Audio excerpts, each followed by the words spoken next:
Hi, I'm Greg Schaefer, and welcome to Cybersecurity Wrap Up or rather, Infosec Wrap Up for Friday. This is the 3rd of February, 2023. Maybe I haven't had enough coffee yet this morning. Starting out today from the Hacker News, new high-severity vulnerabilities discovered in Cisco IOX and F5 Big IP products. F5 has warned of a high-severity flaw impacting big IP appliances that could lead to denial of service or arbitrary code execution. Apparently, the issue is rooted in the iControl Simple Object Access Protocol, or SOAP, interface and affects the following versions of Big IP. I won't read through all these. It's basically some versions of 13, 14, 15, 16, and 17. You can get the details in the article, which is in a link in the show notes. Now, F5 noted that it had addressed the problem in an engineering hotfix that is available for supported versions of Big IP, but they also say that as a workaround, the company is recommending users restrict access to the iControl SOAP API to only trusted users. Meanwhile, Cisco released updates to fix a flaw in Cisco IOX application hosting environment that could open the door for an authenticated remote attacker to execute arbitrary commands as root on the underlying host operating system.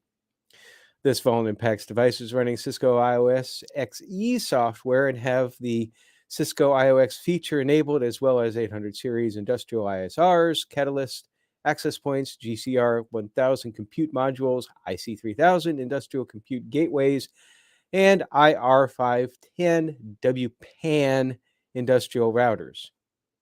So if you have any of those products, check it out. Now, Naked Security asks if a password stealing vulnerability that's reported in KeePass, if it's a bug or a feature.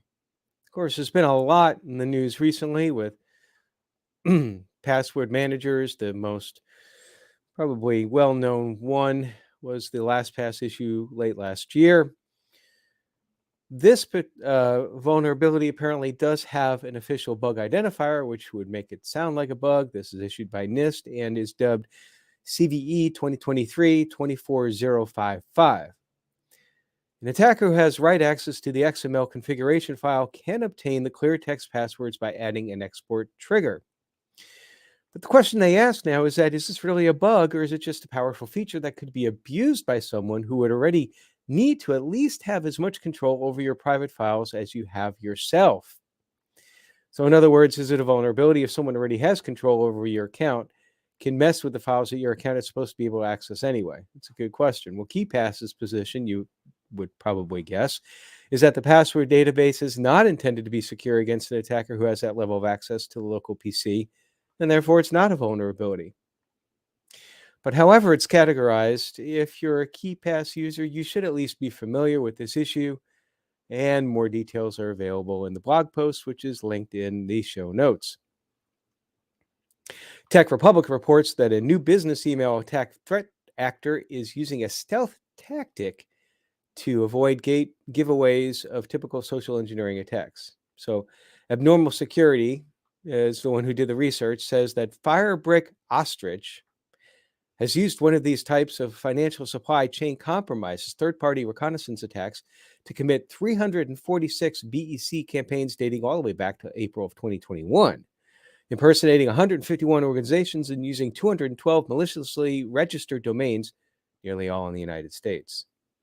The amount of money that can be gotten from external third-party impersonation is 3 times higher than traditional BEC exploits, according to this article, and that the success really stems from awareness deficit. I like that term, awareness deficit. As companies and their employees are trained to look for emails impersonating an internal executive, but not a vendor. So we are seeing more from the vendor side.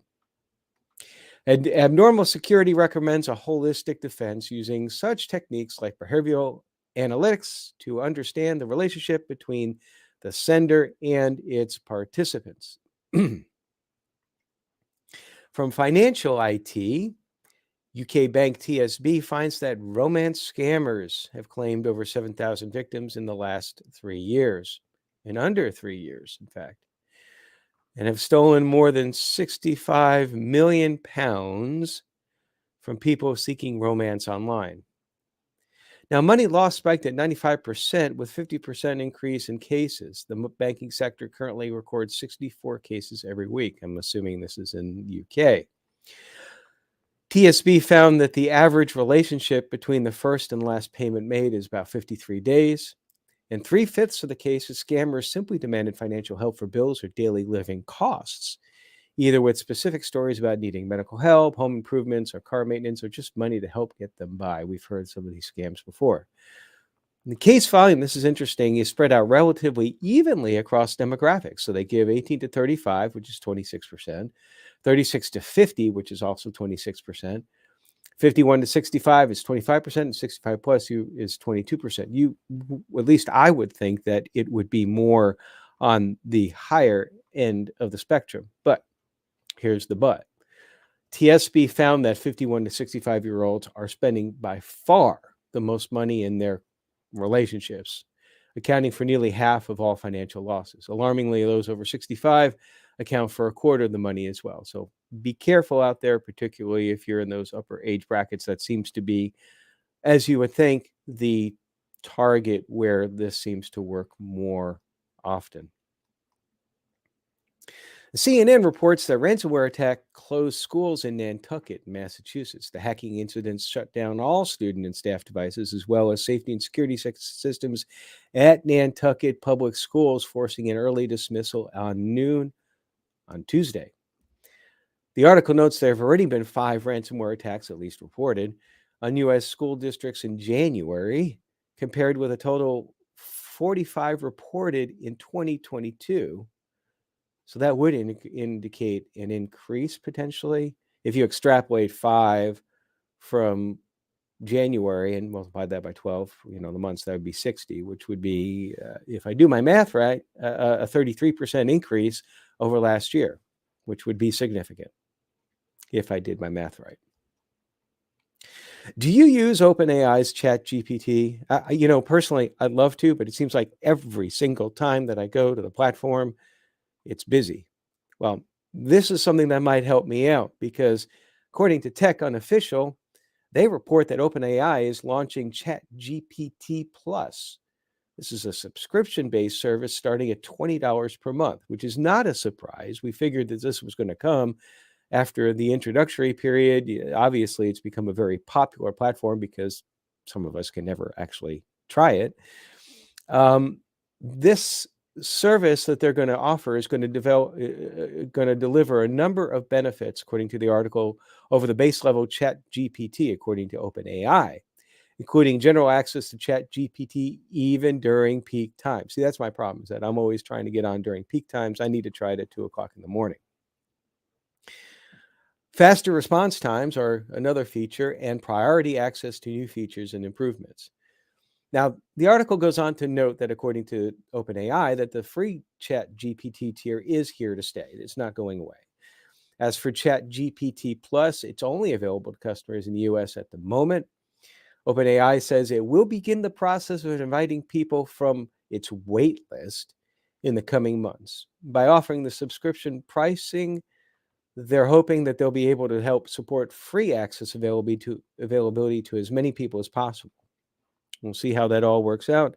$20 a month seems like that it could be a pretty decent price for it, depending upon what features are available. Now, remember, they didn't mention what the upper limit of that would be. Finally, as you know, I like doing lists. I like going out and finding lists on InfoSec-related topics that I find interesting based on the title of the article, but I don't read the list until I read it here live. And today's list is from AT&T. This is the top 8 cybersecurity threats facing the automotive industry heading into 2023. So I find this interesting on a couple of levels. First of all, I've never really worked in information security in the automotive industry, so this is a little bit of a stretch for me.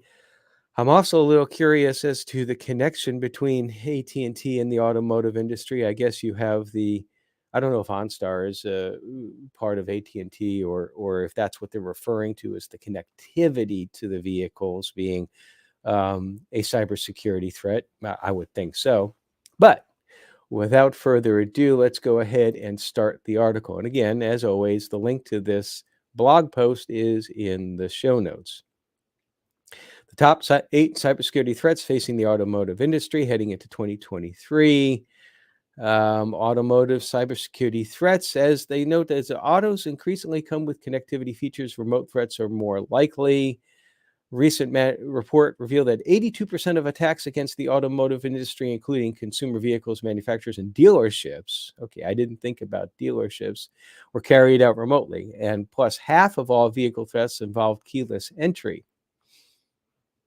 That kind of reminds me a little bit of, I'm going on a tangent here, but Flipper Zero, and I wanted to try my Flipper Zero against my truck, but I was afraid that I would end up resetting the algorithm or the counting or what have you, and then lock myself out of the truck. So anyway, I digress.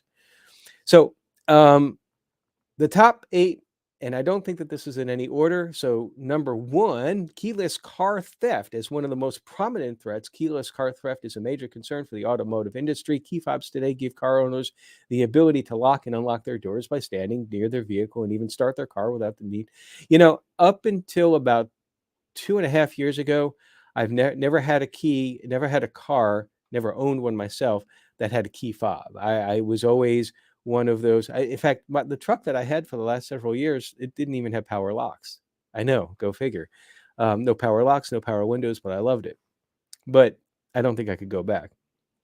So here they're talking about that these types of services are prone to man-in-the-middle attacks that can intercept the data, and then you can bypass authentication protocols by tricking the components into thinking they're proximity. So again, they have to continue to, I don't know how you can, particularly if it's an older vehicle, how you can mitigate against this without changing out your locks. I'm guessing that new systems have much more solid mitigation features so that it's not really that possible for someone to perform a man-in-the-middle attack with regards to this. Here's an interesting one: EV charging station exploitation. And we talk about the dangers of plugging into a USB port that you're not familiar with. You should, common advice is bring along your own plug and then plug it into an outlet and then power outlet and then plug your USB in. But they say here that when you charge, this is interesting, when you charge an EV at a charging station, data transfers between the car, the charging station, and the company that owns the device. This data chain presents many ways threat actors can exploit an EV charging station. And the words of the late, great Johnny Carson, I did not know that. Infotainment system attacks. Okay, so I was just in a rental car when I was on my trip earlier this week. That's where the quick strike, obviously, I had recorded it from a hotel room and noted that the display that they have for the GPS, that I could see like all the destinations that previous drivers had gone to because they didn't delete theirs. Of course, I deleted mine. Then I just ended up using my phone. I'm like, I don't even want to use this. But they mentioned here that modern cars require over 100 million lines of code to operate, and you can't do anything with a carburetor anymore. And most of that goes into the vehicle's firmware and software that allows navigation, USB, CarPlay, SOS functions, and more. Okay, I can see that. Code vulnerability, system attacks, got to do pen tests against your cars nowadays. Brute force network attacks. So this is getting into what I was talking about beforehand, it looks like, as far as the car being connected, and they can brute force into the vehicles and also businesses in the automotive industry. So this is common to a lot of industries. Phishing attacks, same thing here. I guess that's sort of standard across the board for threats, no matter the industry. There you go. Compromised aftermarket devices, insurance, dongles, smartphones, and other third-party connected devices also pose a cybersecurity threat to the automotive industry. I'm wondering what an insurance dongle is. I'll have to look that up afterwards. I'm thinking that this is probably one of those things where y'all are saying right now, "Oh, come on, Greg, you know what that is, or you should know what that is." An insurance dongle. Okay, that must have something to do with, I'm guessing that if you have something connected, it monitors your driving, habits, and therefore you can use that to get lower rates. That's what I'm gonna guess. Um, Ransomware is one of the most pervasive threats today. So what do you do if your car becomes encrypted? That's an interesting visual. Automotive supply chain attacks. So I guess this is number 8. The auto industry utilizes a complex supply chain to secure the components that are used to build new vehicles, perform repairs, and provide services. Yeah, and just think about this. If like there's an attack against the manufacturer of your brakes or the brake system, that could be bad if you're going down the highway at the speed limit or some cases a little bit above. And then their final thoughts here: automotive manufacturers, sellers, consumers, suppliers, repairers, and all others in the industry play a critical role in improving the security of connected vehicles in 2023 and beyond. Learn more about how to defend your network from critical incidents. So I don't really still get the connection between AT&T, which I consider a communications company, and this blog and the authoritativeness behind it, but does seem like a good advice. And that's it for the wrap up. I hope you all have a great weekend. I'll see you on the Quick Strike on Monday. And until then, stay secure.